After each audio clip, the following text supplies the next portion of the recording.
Hello,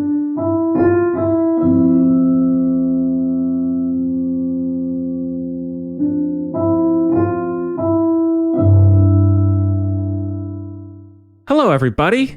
Welcome back to the Film Buds podcast. This is episode number 143. And my name is Henry. I'm Chloe. This time around, we have a review of Waves from 2019. And if you missed last week, we're slimming down a little bit for the time being due to scheduling and other things. So we will just be doing the review. We do have a listener comment, and then we also will have a single pick of the week. So we're discerning. Yeah. We're just condensing things a little bit for the time being, seeing how the new structure works. And so thanks again for joining us. Chloe, it's great to see you. You too, Henry. What's new? Oh, not too much. Crack-a-lackin'. I went to the mountains this weekend. Oh, which was it was nice. I had on the way there, I had a nice conversation with a employee who worked at the drive-through window of a Starbucks. Gotcha. So that was cool. And they ended up going with you. Shout out to her. Hallmark movie. Yeah, that was fun. Other than that, not too much. Wait, which like Asheville or what? No, Boone, Blowing Rock area. Oh, you would go to Boone. Yeah. All right. Yeah. What about you, Chloe? Oh, fine. Not much to report. Yeah. Very fortunate, of course, feeling gratitude. The weather is switching to the witching season, my favorite time of year. Yes. So, that's got its pluses and minuses this time around. But all in all, good. I love Halloween. I love fall. I know. Love it all. So it's sad because can't do stuff, but like, at least I'm here to not do it, Oh, yeah. Big time. Oh, yeah. And you too, buddy. Yeah, thank you. We're going to really have to start going off like on, trick-or-treating the houses with the bowls outside. Those like take one or take two or whatever. Sure. That's going to be the new thing now. It was all leading up to this, wasn't it? Years of training. I guess they had the right idea. Oh, yeah. Ahead of the curve. We only have two kids in my neighborhood, so they get whole bowls of candy. Oh, yeah. Lucky ducks. Lucky ducks. All right, well, let's jump in. If there's nothing else, let's get to our review of Waves. Waves. Thank you. Let's do a big time. Jump into that pool and make some. Yep. Yeah. Okay, there you go.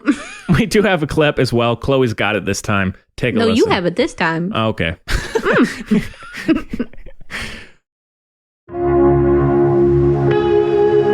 Love is patient. Love is kind. Love is not rude. It doesn't boast. Love also forgets wrong. I will always love you how I do. It's been hard, hasn't it? Let go of a prayer for you. How you doing with everything? I'm good. Just a sweet word. You know it's okay if you're not. The table is prepared for you. I'm trying to give you the tools to succeed in this world. It's not easy out there. Everything I do is for y'all. Everything. Okay, as we said, Waves came out in 2019 and is written and directed by Trey Edward Schultz. It stars Kelvin Harrison Jr., Lucas Hedges, Taylor Russell. My guy.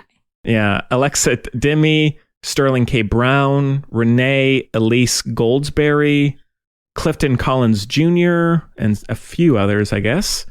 The synopsis traces the journey of a suburban family led by well-intentioned but domineering father as they navigate love, forgiveness, and coming together in the aftermath of a loss. Ugh, God. Yeah. This one is a A24 film. We're both big fans of A24, of course. Yeah. Huh? I am, but also I'm not. Like, I can't tell if it's me being a hipster or them being too hipster. Like, I can't tell if it's me. Like, now they're more mainstream. I'm like, or if it's truly because they've got more successful and more money and stuff like that. They've, forgotten where they came from, It's possible. Quote the Frank Ocean song in the trailer for Waves, which was like my favorite trailer of the year. Oh yeah. So yeah, they're selling out, maybe, that's, I don't know. Yeah. Not even selling out, just like too confident. You know what I mean? It's like, what is that line?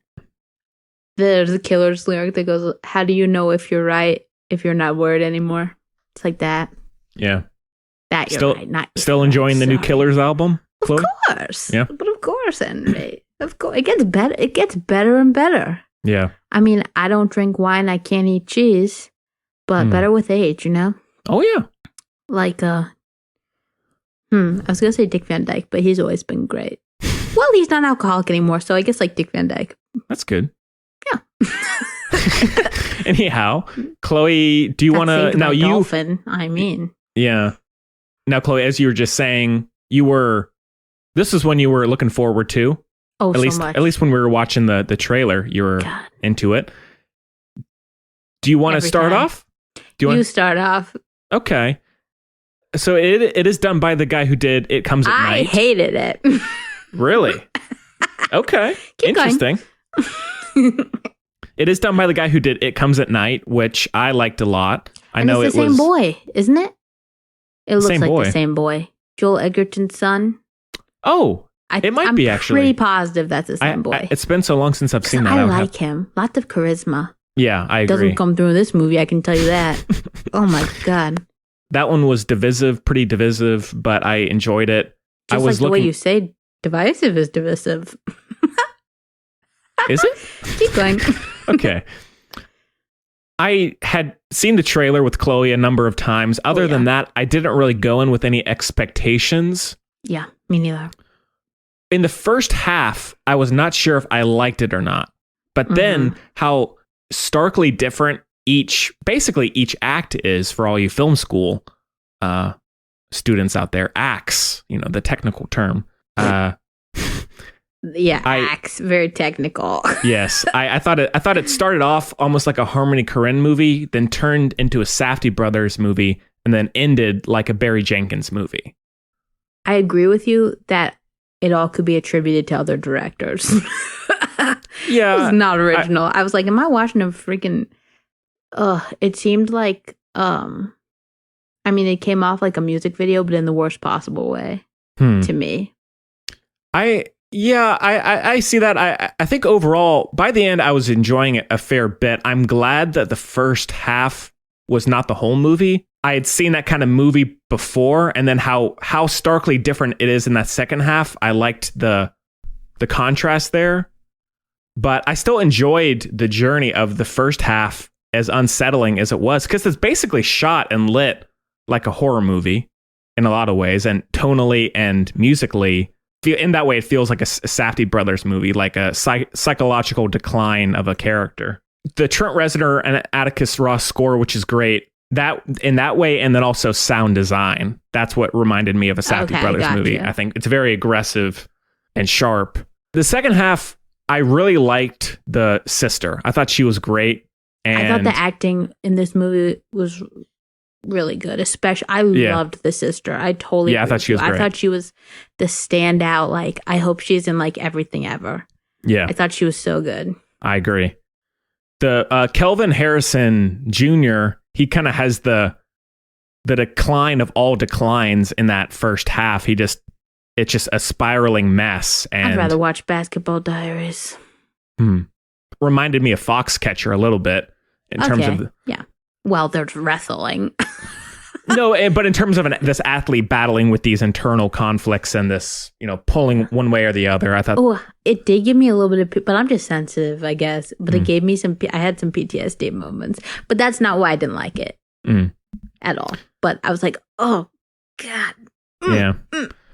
Those drew me in more than anything else, especially like in the first half, was like But it was just it was like he tried to pack in way too many punches, no pun intended, I guess, way too many punches. Like it all came, just the whole movie felt very, for lack of a better word, like fraudulent to me. Like it just felt so like overbaked. if you draw a house on a piece of paper, right?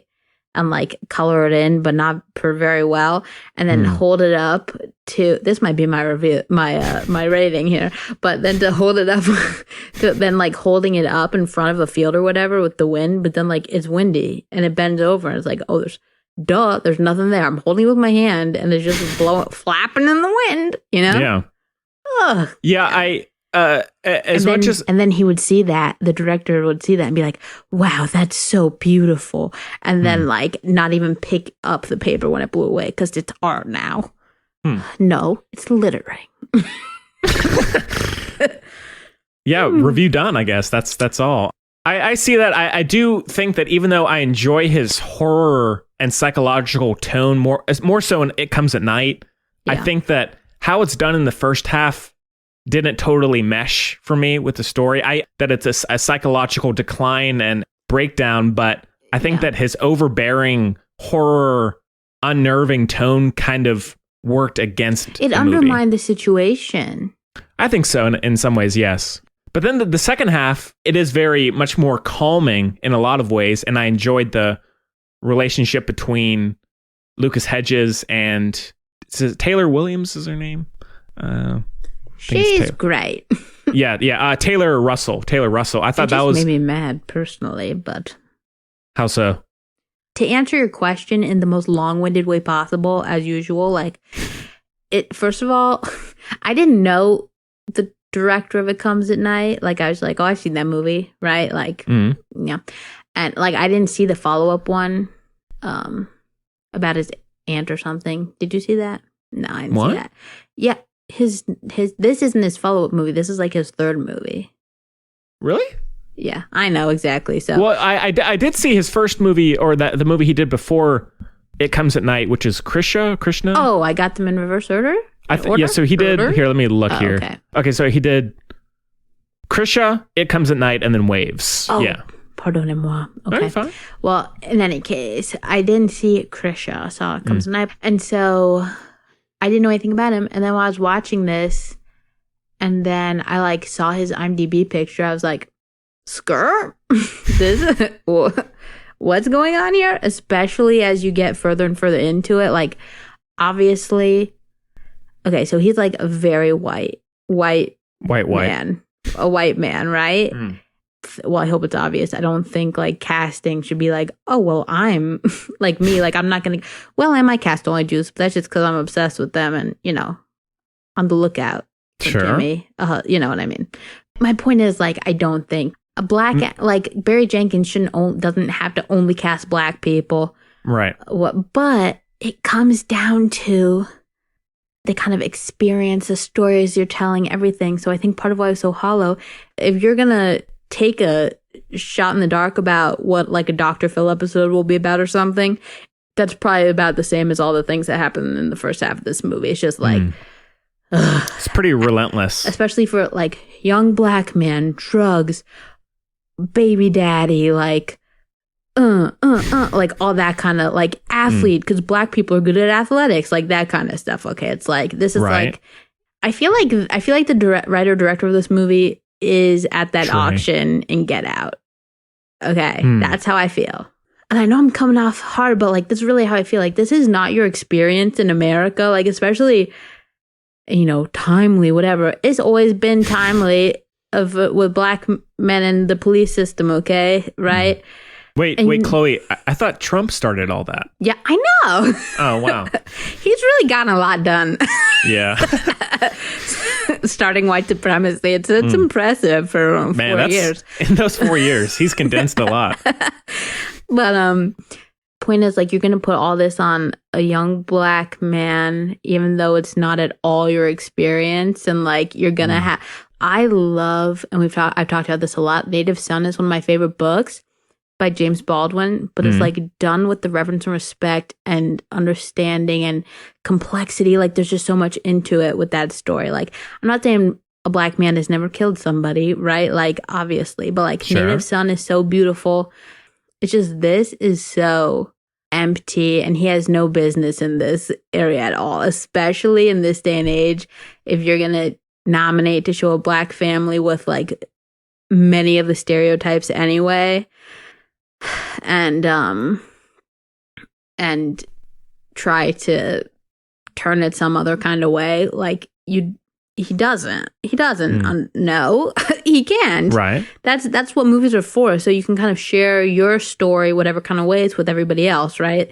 And also, apparently, he's been like, this is like his, which is, I don't know why that's such a thing right now. Like his movie, this is his that he's been thinking about for like over a decade. He says he's been working project. on this. Yeah, for over a decade. You've been thinking about this poor black, like this, destined for sadness, like black family for 10 years. What are you doing? Like that's weird. And then apparently it's also, to quote, semi-autobiographical. It's like, what part of this? Because first this is a Robert Durst moment. I don't know if you're accidentally confessing to something, or you're like Rachel Dolezal or whatever her name was. Like, I don't understand. Or third option, they're all bad, by the way. If there's a door number 4 out there, somebody can let me know. But door number 3 is he thinks he's Lucas Hedges, who's this little, probably who he thinks he is. He's this little improv loving, great guy. Not to interrupt you. I love Lucas Hedges. Is that the question? No. And I can answer from my perspective. If you were the girl being asked out, would you say yes? If someone came up to you like that and acted in that way, not say it's a bad thing necessarily, but acted in that way, would you say yes to a date? The kind of awkward, dress unsure. Like that. Well, just because I'm me, I tend to say no as much as possible. But sure. Dang. I mean, here's the thing, Henry, and I know you say you have an answer from your perspective.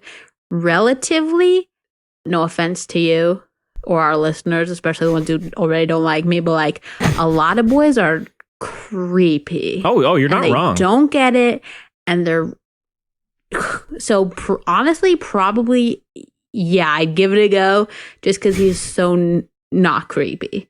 Right. No, I mean, comparatively. No offense taken. A lot of men are very weird. He was like, I'll meet you, or like, we'll meet up or whatever. It wasn't like, give me your, it was nothing like possessive-y about it. Nothing. And he was even like, I didn't think you'd show up. And like, that very Lucas Hedges. That's the scenario I want to, I love Lucas Hedges. That is the scenario I want to be in. Like, I could not show up if I didn't want to. Well, that's completely rational. I know you'd be like, absolutely not. Is that what you're thinking? Because he came off like a dork? No, I'd probably say yeah. Really? If I was a man, which I am, if I was a man and a girl came up... What if it was Chris Evans? You'd make an exception for Chris Evans. If Chris Evans... If it was really Chris Evans and he was like and it was Captain America, I probably would. I didn't say Captain America. I said Chris Evans. No, but I mean like the real Captain America, the real Chris Evans. Yeah, I'd say yeah, but no, I thought I enjoyed the second half a lot. I thought the discussions of guilt and forgiveness and frustration. I thought all that worked pretty well. The scene with Sterling K. Brown and the daughter on the picnic table, I thought that was excellent. So there were definitely scenes that really worked for me. I agree about the first half in particular. There was something that felt fraudulent. Yeah, and inauthentic about it. However, tonally and from an atmosphere perspective, it worked well. But I think that on the surface, it works well. But then thinking about it more deeply, there are more issues there than there should be. From the get-go, honestly, it didn't work for me. And I looked up the director during the movie because I was like, this feels so not it. It was like it made sense, I guess. It confirmed my suspicions upon watching. So like even surface level to me, it didn't work just because it felt so fake in so many ways. And like, I'm getting really sick of like these tired plot points being put into movies, even though they're like real people's lives, but just use music video vignettes, which obviously I'm all about, but like enough. The last time I needed a club scene was freaking Black Swan. Like I'm sick of these same kind of things. The neon lights. Over. Oh my God. Over and over and over. I'd much rather watch mid-90s, even if it's less interesting or whatever, just because this is so, ugh. And if it's autobiographical because you met a girl whose older brother, whatever, all that kind of stuff, like that's not your story to tell either, bruh. Like you don't marry into that or whatever, being able to tell that story. Also, I'd love for Sterling K. Brown to play a different character than the one character he always plays. Which is great. You should see him in The Predator.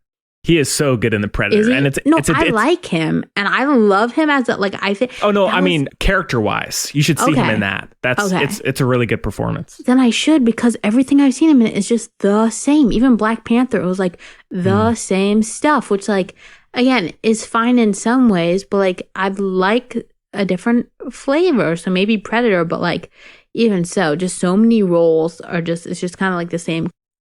I felt like everybody was just in it for like the acting thing.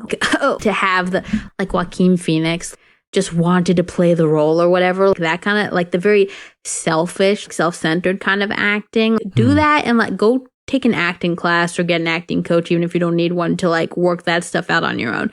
In a movie, and that should not be the focal point, and that's just what I get from Sterling K. Brown a lot, and it just really bothers me a lot because that's fair. It ends up coming off repetitive. A lot of the people in this movie, I've noticed in interviews and stuff, are like very charismatic and far more interesting outside of this movie, which I feel like is difficult to do and not a good thing. They lose they get demagnetized in the movie. Yeah. His style, it is very kinetic and free-flowing, and the movie is very intimately shot. The cameras were always so up close and from these unconventional angles, and at times I think it did kind of strip as you were saying, the charisma from people, and it was more so serving the style of the movie rather than the central story and characters. This isn't going to come off well because I'm about to trash a lot of people. This is like the new style from, if you ask me, of very self-serving or self-set, like where projects are all about like the director, the creator, whatever. It's like he opened he was the first one to open a new coffee shop, an underprivileged area, and was like, the next door he sees moving is like, oh, gentrification, am I right? It's like, can you believe this is happening? And then use like the N-word or something. Don't know. No, you did it first. You just not looking. And that's why everyone's stuff looks the same. Ugh, it just really bothers me. It really does. No, to me, none of this movie was worth it at all. I'm actively mad about it. Like, I'd rather watch Euphoria. If you want an actual version of this, just watch Euphoria. It's so good.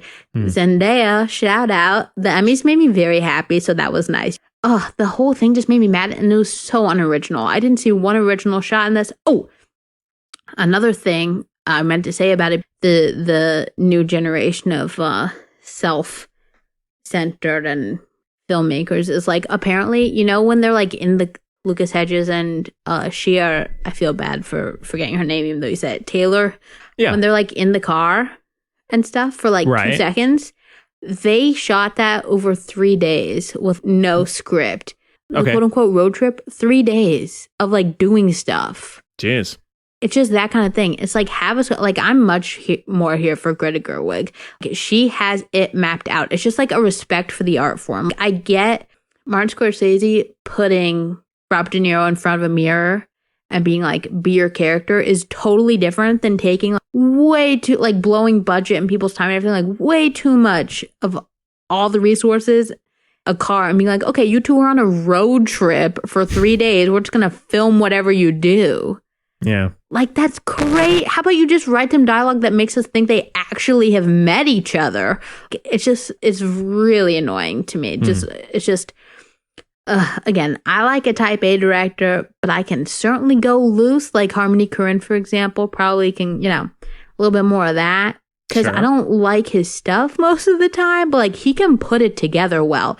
It's like liking it versus respecting it. And this was just like when you're using a sewing machine and you can be pushing the pedal and it looks like it's going up and down and everything. But if the pressure foot isn't down, nothing's being sewed. Right. Do you know what I mean? Yeah, I'm not much of a sewer, but I get the analogy. You go through all the motions and it mimics sewing exactly. You are sewing, except the thread isn't. It didn't go into the fabric. Just trust me. I'm mad. I trust you. I'm mad about it. Yeah, that woke you in here back me up with that sewing thing. That really fell apart. But dang. Ugh. Yeah, we'll have to have him on to verify the driving scene. I thought that scene was fine. I get the whole like loose improv thing that could be annoying, but I don't think that scene in particular was, of everything in the movie, I thought that scene was fine. I thought that worked, and so I don't really. But he did that the whole movie. Like there was it's like Stanley Kubrick level amount of footage, and I just from the more technical standpoint, that just gets 0 marks from me. Rude. As I said before, I enjoyed the second half a lot more, where it was calmer and it was an interesting contrast. But I agree. The initial setup doesn't work that well, and so then it hurts everything else after it. Something happens that, by the way, happens way too much in America, whether it's right or wrong, whatever, but it's like, okay, let's move on now. It's the idea, whether people do things right or wrong, whatever, just leaving them once they've done something wrong is a big part of the problem societally. So to do that in a movie that claims to be cathartic, that's fair enough. Oh, I have a white boyfriend now, so I'm not sad. He helps me with nothing particularly except by virtue of like being there. Give me a lollipop for God's sake. But in order for it to feel like an equal exchange, I have to help him with the toughest thing ever. No, girl, you need self-care. This is not it. Okay. Anything else about Waves, Chloe? Yes, one last thing. Please. The men were allowed to be super complex and the women weren't. And that's really annoying. Not exclusively because Lucas Hedges was a throwaway. Father and son, very complex, dark, brooding, mixed up, confused, but only wanted things to be good and to, serve everyone, everything like that, right? Very, very, very complex characters. They were given tons of space and you always kind of felt for them. The women were just supportive roles and supportive people, sad inside, and it was their problem, basically. They could say something about being sad, but it was always in response to the man across from them. It was never them having their own scenes, their own moments. It was always a response to who the man was or what the man was doing. Yeah. And if it was the other way around, it'd be the same problem. Yeah, this movie just literally made me mad. It's been a while. It's been a while since a movie has made me this mad. Yeah. I want to know what Barry Jenkins thinks of this movie. I really do. I'd be curious about that as well. Okay. Well, out of 5, Chloe? I'm just thinking about it. I'm mad. I'm mad again. And you think of the demo who would probably watch this movie just because of the way things are at the moment and everything. Because there's probably like upper middle class white people watching this. Oh, the tragedy of the black man in America. That's sad that he's a bad person. Oh, okay. Oh, look, good things can still happen anyway for his family, even though he's hard. Oh, that's nice. Click. Ugh. Negative 18 it's stars. 3.5 for me. What'd you give it? 3.5. Okay, well, as I said at the top of the show, so when we have them, we'll do listener questions, comments. And we love them. Yeah, the Film Buds podcast at gmail.com is where you can reach us at. Also, Facebook, Twitter, and Instagram at Film Buds. So if you haven't followed us there yet, please do. And this one is just a comment, just a friendly comment. This is from Raph. He says, "Hi, Henry and Chloe. What's up, Raph? I discovered Film Buds a few weeks ago by searching for a review of It Chapter 1. Oh, nice. I still love those. Oh my God. I was talking to Allie about it yesterday. Oh yeah. I have been slowly working my way through your catalog. All the best. Oh my gosh. Thank you. Yeah. Thank you, Raph or Raph, or maybe you're Raphael Nadal, which would be so exciting, but also very exciting if that's not who you are. Yeah, Right. You're wonderful and perfect, no matter what. Yeah. I wonder when he's going to get to when they're going to get to this episode. It's going to be a long time. If he's going slowly, you can only go so fast, I guess. Oh no! Nobody tell him about Brayden. Yeah, he'd have to. Yeah, if you're listening, bud, you gotta. Sorry. Well, thanks for the comment. Have fun. Hopefully, I hope you have fun. I hope you're doing great, Raph or Raph. Everybody out there, Katie, of course. Okay, you got a pick. You got your top pick of the week, Henry. Yeah, I do. So as I mentioned to Chloe a few days ago, I watched I Know This Much Is True, starring Mark Ruffalo, who just won the Emmy for it, actually. I'm so happy congrats for to him. It's a miniseries on HBO written and directed by Derek Cianfrance, who did Blue Valentine and The Place Beyond the Pines.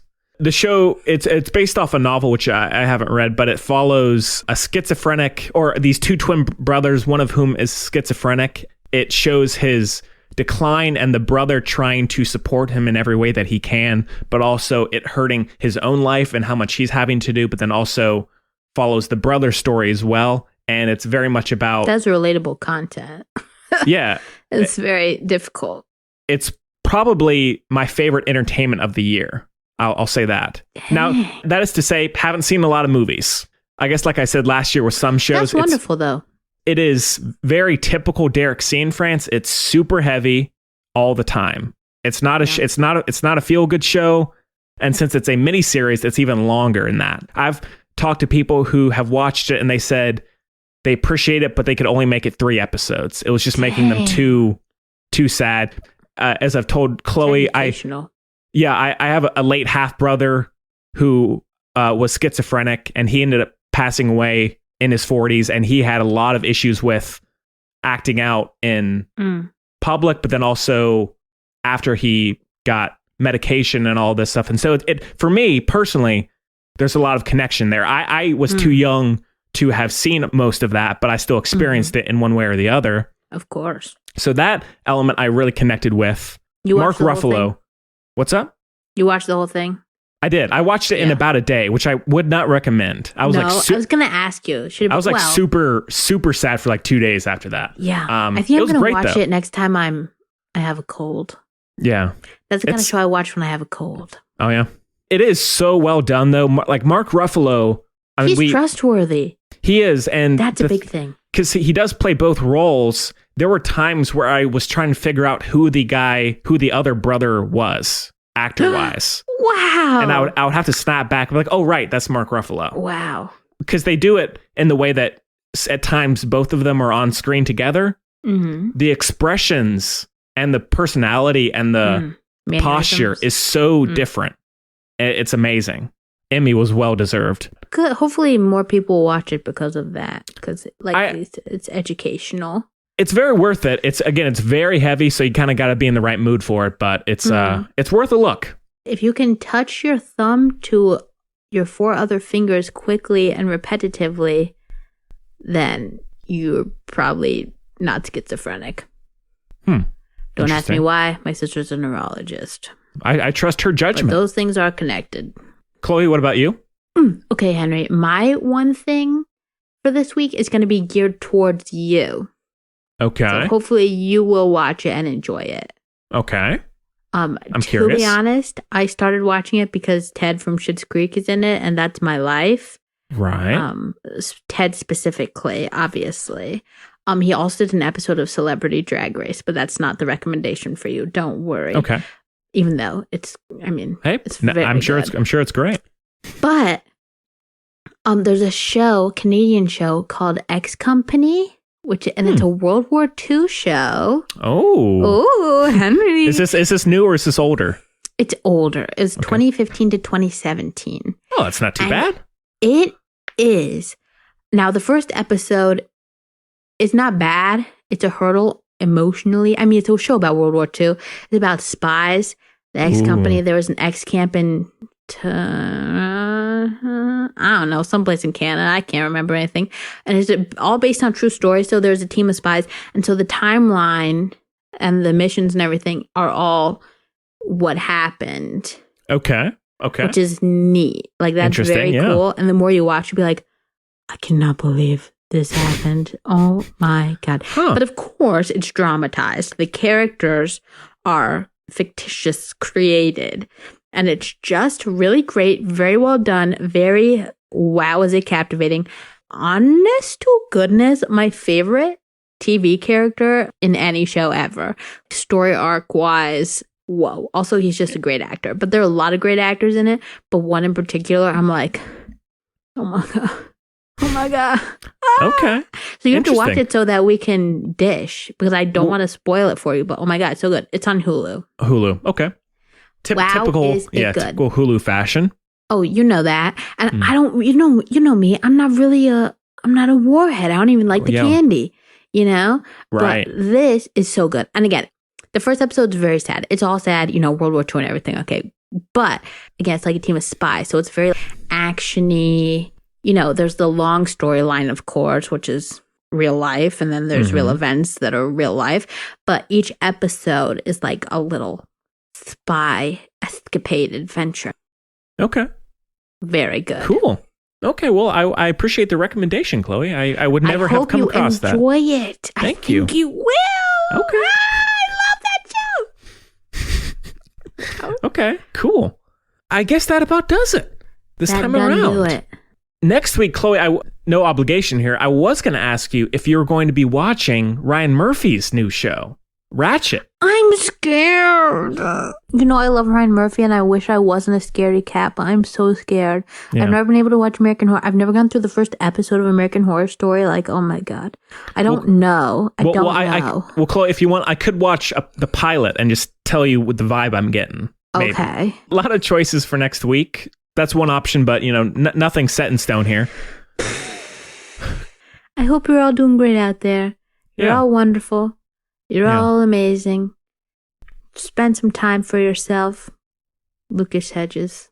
And Henry, you're great. You're great too, Chloe. Thank you. It's always nice to see you. I wish we could hang out in person like we used to, but would love to go to a movie, but I know. With Tenet, this is the first Christopher Nolan movie that I haven't seen in theaters since I think The Dark Knight. I'm pissed. End of an era. I'm mad. Even if they bring it back to theaters, I probably won't see it on principle. I probably will, but I know. That's fair. It's just ridiculous to do. Yeah. Big freaking deal. Because it's not making any money in the U.S. Like, he's hurting himself. Good. That's what I'm saying. It's like petard. And England, it's up spiking all through Europe and everything because everybody's like, let's go see Tenet. Oh my God. Yeah. It's pulling a real James Cameron over here. I don't like it. Yeah. Yeah, you're getting a little too close to James C., bud. A little too close. Don't go down that road. It's a dark path. It's a dark path. Soon you'll be making Avatar 5 and you'll never get it made. Exactly. It's always great being here with everybody. In your little ears. Yeah. Yeah, please. Yeah, and if you haven't yet, please rate, review the show, share it with your friends, all that jazz. Chloe, it's great to see you. Thank you for the time. We really hope you enjoyed the show. Wow. A 4,000... Oh, that's so little. A 400,967th as much as we did. You got me scared with Ratchet. It threw me off everything, okay? Fair. And yes, I'm going to pronounce it Ratchet because that's my accent, even though I'm from Hillsborough. So thank you and good night, and I love you all. And bye, Henry. See you later.